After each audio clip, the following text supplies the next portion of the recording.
सभापति महोदय, बजट भाषण पे जो बोलने का अवसर दिया उसके लिए आपको धन्यवाद। 2-3 दिन से पक्ष विपक्ष द्वारा और निर्दलीय साथियों द्वारा इस बजट पे वाद विवाद हो रहा है। इस बजट में राजस्थान के मुखिया द्वारा हमारे विधानसभा क्षेत्र में नवीन महाविद्यालय खोला, उसके लिए पूरे क्षेत्र की तरफ से, हम सब की तरफ से माननीय अशोक जी गहलोत को धन्यवाद देना चाहते हैं। और साथ ही लंबे समय में उस इलाके से डिमांड थी कि एक वहां पर कृषि प्रधान जो आदिवासी बाहुल्य क्षेत्र है तो एक कृषि विश्वविद्यालय खोला जाए, तो उन्होंने कृषि विश्वविद्यालय खोला, उसके लिए भी धन्यवाद। और एक हमारी सबकी एक मांग थी, लंबे समय से उठी थी कि इस राजस्थान में अनुसूचित जाति और जनजाति के अलग से कानून बनाया जाए। तो माननीय मुख्यमंत्री महोदय ने राजस्थान पैटर्न जो लागू किया है, अनुसूचित जाति और जनजाति के लिए अलग से कानून बनाने का जो प्रावधान किया है, उसके लिए मैं सदन की ओर से धन्यवाद देना चाहूंगा।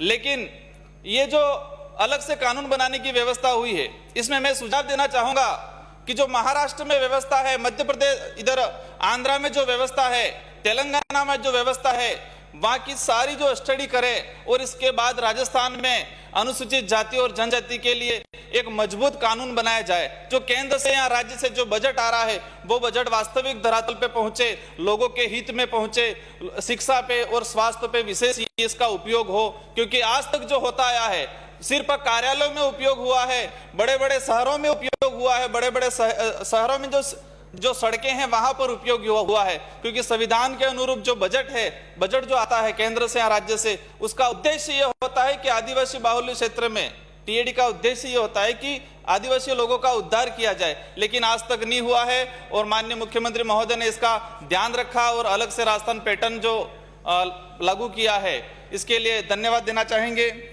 साथ ही शिक्षा के क्षेत्र में इस देश में देखा जाए या राज्य में देखा जाए, युवा कहीं न कहीं बेरोजगारी की जो बढ़ती जा रही है, तो पिछले 2 वर्षों से जो स्थिति बनी आ रही है, हर भर्ती कोर्ट में जाके अटक रही है। तो क्यों नहीं ऐसी व्यवस्था बनाई जाए, हम भर्ती इस तरह कराए, हम एग्जाम ही इस तरह कराए। क्योंकि हर बार ये एग्जाम हो रहे हैं, कहीं न कहीं लीकेज हो रहा है, कहीं न कहीं पेपर आउट हो रहा है, बच्चे भटक रहे हैं। मतलब बेरोजगारी जो जिस हद तक मार रही है, अभी जो इस बजट में 50,000 नई भर्ती की जो घोषणा हुई है, मैं आशा करूंगा इस सदन की ओर से कि बेरोजगारों को जल्दी से जल्दी राहत पहुंचाई जाए। और हमारे इलाके में राजस्थान में कोई भी एक्सेल 1 से 9 तक की जो भर्ती होती है, इसमें 2 विज्ञप्ति जारी होती है। एक विज्ञप्ति सामान्य एरिया के लिए और दूसरी विज्ञप्ति शेड्यूल एरिया के लिए। लेकिन शेड्यूल एरिया के साथ भले उधर की सत्ता बैठी हो या इधर की सत्ता बैठी हो, हमेशा अन्याय हुआ है। आज उस इलाके में राष्ट्रपति महोदय द्वारा शेड्यूल एरिया की जो वृद्धि हुई, उस अधिसूचना में स्पष्ट लिखा हुआ है कि ये जो इलाका बड़ा है, उस इलाके को इसके बाद वाली जो भर्ती आएगी उन भर्तियों में सम्मिलित किया जाएगा। लेकिन ऐसा नहीं हुआ। शिक्षक भर्ती जो 2018 की जो शिक्षक भर्ती थी लेवल 2 और फर्स्ट में, वहां पर भी यही चीज हुई। और अध्यापक जो 2nd ग्रेड की जो भर्ती थी, वहां पर भी बच्चों के साथ कहीं न कहीं अन्याय हुआ। एलडीसी भर्ती हुई, उस भर्ती में भी उस इलाके के बच्चों के साथ अन्याय हुआ। हम ये चाहते हैं, क्योंकि आज तक इस इलाके को गुमराह करा हुआ है। 2013 में आरक्षण को लेकर अधिसूचना जारी हुई, उसको 2016 में हाईकोर्ट ने निरस्त कर दिया। एज इट इज कुछ शब्द संशोधन करके 2016 में वापस जारी कर दी गई। उसका आज तक कोई क्लियरिफिकेशन नहीं हुआ है कि वास्तविक आरक्षण किस तरह से मिलना चाहिए। हम आपके माध्यम से सरकार को अवगत कराना चाहते हैं कि संविधान में जो प्रावधान है, 5वीं अनुसूची के अनुरूप जो आरक्षण है, वो आरक्षण शेड्यूल एरिया में लागू किया जाए, ताकि लोगों में जो भ्रम फैलाए। आज अभी जो घटना हुई, काकरी डूंगरी वाली घटना, वो बेरोजगारी को लेके हुई, वो भर्ती को लेके हुई, नौकरी को लेके हुई। वो क्यों हुई? क्योंकि 2018 से बच्चे सड़कों पे घूम रहे थे।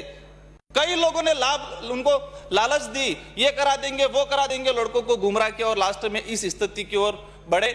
इसलिए आपके माध्यम से सदन को मैं अवगत कराना चाहूंगा, सरकार को अवगत कराना चाहेंगे कि शेड्यूल एरिया में 5वीं अनुसूची के अनुरूप जो आरक्षण व्यवस्था है वो आरक्षण व्यवस्था लागू की जाए। और साथ ही अभी जो चल रहा था, हमारे सिरोही से आने वाले माननीय सदस्य बता रहे थे कि किसी का बंगला ले लिया, किसी का वहां खाली करा दिया। तो डूंगरपुर जिले में हमारे जो स्थिति बनी कि वहां पर तो जो राजनीतिक पार्टियां है उनका जो सिद्धांत है वो सिद्धांत उन लोगों ने खो दिया। मैं तो आपके माध्यम से, सदन के माध्यम से ये मांग करता हूं कि पक्ष वालों को और विपक्ष वालों को, दो वहां पर जो सिद्धांत विहीन पार्टियां बना दी, दोनों पार्टियों का मिलन कर दिया, उन लोगों को निष्कासित करना चाहिए। ऐसे लोगों को, क्योंकि पार्टी इस देश को चला रहे हैं, दो राष्ट्रीय पार्टियां और दोनों एकजुट होगी और यही स्थिति आज भी बनी हुई है। तो हम अध्यक्ष महोदय, सभापति महोदय, आपके माध्यम से मैं आगे की कड़ी में, हमारे इलाके में संत सुरमाल करके एक संत हुआ करते थे, उन्होंने पूरे आदिवासी समाज में जन जागरण किया। ये गोविंद गुरु के पहले से थे। तो मैं चाहूंगा कि राजस्थान का जो पाठ्यक्रम है उसमें उनकी जीवनी और उनके इतिहास को सम्मिलित किया जाए। डूंगरपुर का जो नामकरण, जो डूंगरपुर जो शहर है वो राजा डूंगर बरंडा के नाम से था, लेकिन आज उनका कहीं उल्लेख नहीं है। तो मैं ये भी मांग करूंगा कि उनका जो जीवनी है, उनका जो इतिहास है वो राजस्थान के जो पाठ्यक्रम है उसमें सम्मिलित किया जाए। माननीय सभापति महोदय, पिछले सदन में एक मांग उठी थी और सदन स्टार्ट ही था, उसी समय न्यूज़पेपरों में छपा था कि जाडोल प्लासिया से बच्चे गायब हुए, उधर घाटोल से बच्चे गिरवी रख दिए। ये घटना हुई उस समय, और पिछली बार जो सदन था उस सदन में बहुत हंगामे हुए इस बात को लेके। लेकिन आज एक साल गुजर गया, क्या सरकार ने ऐसी कौन सी व्यवस्था की वहां पर? क्या वो घटनाएं रुक गई क्या? जो गिरवी रखे जा रहे थे बच्चे, जो लोग बाहर जाने के बच्चे, जो छोटे छोटे बच्चे बाहर जा रहे थे मजदूरी करने के लिए, मैंने पिछली बार आंकड़ा निकलवाया, उदयपुर संभाग से 37,296 बच्चे स्कूल से ड्रॉप आउट हुए। ये सरकार का रिकॉर्ड है कि उदयपुर पूरे संभाग से ये 6 जिलों में से 37,296 लोगों बच्चों ने स्कूल से ड्रॉप आउट किया। इसमें सबसे अधिक उदयपुर जिला है, 20,945 बच्चों ने स्कूल से ड्रॉप आउट किया। वो बच्चे आज कहाँ हैं? किसी के पास, सरकार के पास कोई आंकड़ा नहीं है। मान लो प्राइवेट स्कूल में गए होंगे, 50% बच्चे गए होंगे, आज भी वो स्थिति बनी हुई है। इसका रीजन क्या है? कई रीजन है, गरीबी है इसका रीजन। इसके अलावा वहां जो भाषा है, जिस तरह से आज हम कह रहे हैं शिक्षा नीति में है कि मातृभाषा में स्टडी कराई जाए, लेकिन किस स्कूल में जो 1 से 5वीं तक बच्चा पढ़ रहा है, किसी स्कूल में मातृभाषा में स्टडी नहीं करवाई जा रही है। बच्चे को वहां डराया जा रहा है। बच्चा, कोई भी अध्यापक को इंग्लिश बोल रहा है, हिंदी बोल रहा है, तो वह बच्चा कहीं न कहीं डर रहा है। तो आपके माध्यम से माननीय शिक्षा मंत्री महोदय से विशेष अनुरोध करेंगे कि उदयपुर संभाग में हमारी जो मातृभाषा जो बोली जाती है भीली भाषा, उस भीली भाषा में बच्चों को अध्ययन कराया जाए, क्योंकि वहां का एजुकेशन स्तर बढ़ा करने के लिए टीएडी के मार्फत माँ बढ़िया चल रही है, आंगनवाड़ियां चल रही है, लेकिन वो नाम मात्र का चल रहा है। वास्तविक जो एजुकेशन मिलना चाहिए, जो बच्चों को फायदा मिलना चाहिए, वो कहीं न कहीं नहीं मिल रहा है। तो मैं उम्मीद करूंगा कि जो ड्रॉप आउट का जो स्थिति बनी हुई है इसको कहीं न कहीं कंट्रोल भी किया जाए। और एक बात ये चल रहा है, लंबे समय से डिमांड हो रही है, इस सामान्य एरिया के बहुत सारे अध्यापक 2nd ग्रेड से 3rd ग्रेड हैं, एलडीसी हैं, जो बाबू लगे हुए हैं, वो उदयपुर संभाग में लगे हुए, वो लोग मांग कर रहे हैं कि हमें हमारे गृह जिले में भेज दिया जाए। लेकिन सरकार ये तर्क दे रही है कि वहां पर स्टाफ खाली हो जाएगा, बच्चों को पढ़ाएगा कौन? और दूसरी तरफ जो स्कूल में व्याख्याता है, कॉलेज में जो व्याख्याता हैं, उन लोगों को नियुक्ति के 3 दिन बाद ही डेपुटेशन पे, कार्य व्यवस्था पे इधर लगाया जा रहा है। ये कौन सी दोहरी नीति है?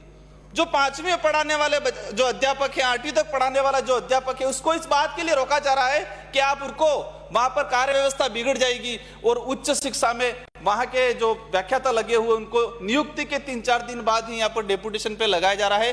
तो वो लोग लंबे समय से मांग कर रहे हैं, उदयपुर संभाग में जो लगे हुए हैं एक्सल 1 से 9 तक के जो कर्मचारी, उनको उदयपुर जिले से बाहर किया जाए।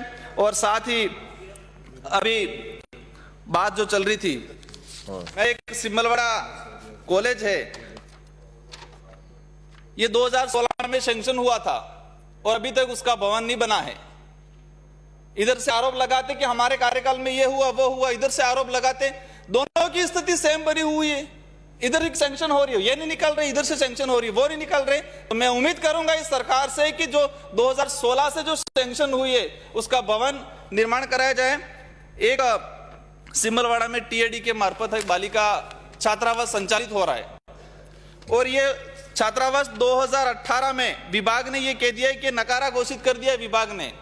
आज भी उसी विभाग ने कह दिया है कि इसमें रहने लायक नहीं है, वो नकारा है, कभी भी गिर सकता है, फिर भी बच्चियां वो उसी ये जो छात्रावास है उसी में पढ़ रहे हैं। तो माननीय सभापति महोदय, आपसे अनुरोध करूंगा कि मंत्री जी विशेष ध्यान देंगे और इस बजट में भी ये जो सामुदायिक दावे फॉरेस्ट राइट एक्ट के तहत जो किया गया है, तो हमारे जितने जो आदिवासी समाज के अंदर जितने जो पूर्वज हुआ करते हैं, जो माताएं हैं, कुल देवियां हैं, सारी की सारी फॉरेस्ट विभाग में है, तो उनको सामुदायिक दावा के पट्टे के तहत उनके जाने के लिए रास्ता और वहां भवन के लिए व्यवस्था कराई जाए। और साथ ही लंबे समय से एक डिमांड कर रहे हैं 2013 में जो एलडीसी लगे हुए हैं और उन लोगों को आज तक अपन ने सचिव का चार्ज दे रखा और उन लोगों से काम करवाया है और नरेगा का काम वही लोग संभालते हैं और नरेगा के नाम से हम थपथपाते हैं हम सब मिलके। तो उन एलडीसी लोगों को सचिव में कहीं न कहीं प्रमोशन दिया जाए, क्योंकि लंबे समय से वो उनका काम संभाल रहे हैं। एक जल शक्ति योजना, अभी बजट घोषणा में भी बहुत सारी घोषणा हमारे घाटोल के लिए हुआ।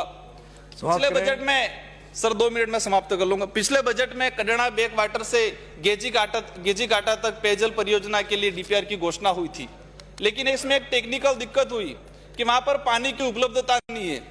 कडेना जो बांध बना हुआ है, वो बांध बना हुआ गुजरात गवर्नमेंट ने बनाया और समझौता हुआ है, तो इसमें हम ये चाहेंगे कि वो समझौते के अनुरूप जिस दिन वार्ता होगी, लेकिन गुजरात जो बांध बना हुआ कडेना, उससे हमें 700 MCFT पानी की आवश्यकता है, तो क्यों नहीं हम सालाना उससे क्रय किया जाए। यहाँ माही नदी में जो पानी है वो 10 TMC रिजर्व पड़ा रहता है, उसको 1 या 2 TMC यहाँ पर छोड़ के उसकी व्यवस्था कराई जाए। साथ ही कानून व्यवस्था को लेकर जो अभी बनी हुई है, सर 1 मिनट लास्ट 1 मिनट में कानून व्यवस्था के लिए अभी ये बता रहे थे कि हमने ऐसी व्यवस्था कर दी है कि हर कोई व्यक्ति जाए, वह परिवार दे, उसको जल्दी सुलटारा मिल जाएगा। अभी 2 दिन पहले न्यूज़पेपर में है कि मेरी विधानसभा में 13 फरवरी के दिन व्यक्ति गायब हुआ और 24 फरवरी की इसकी लाश मिल रही है, बिल्कुल कंकाल है वो, इसको कोई पहचान, इसके कपड़े से पहचान में आया। उसके परिजनों ने 12 फरवरी को मुकदमा दर्ज करवाया है गुमशुदगी का, लेकिन 14 फरवरी को लेकिन विभाग ने कोई कार्रवाई नहीं की। उस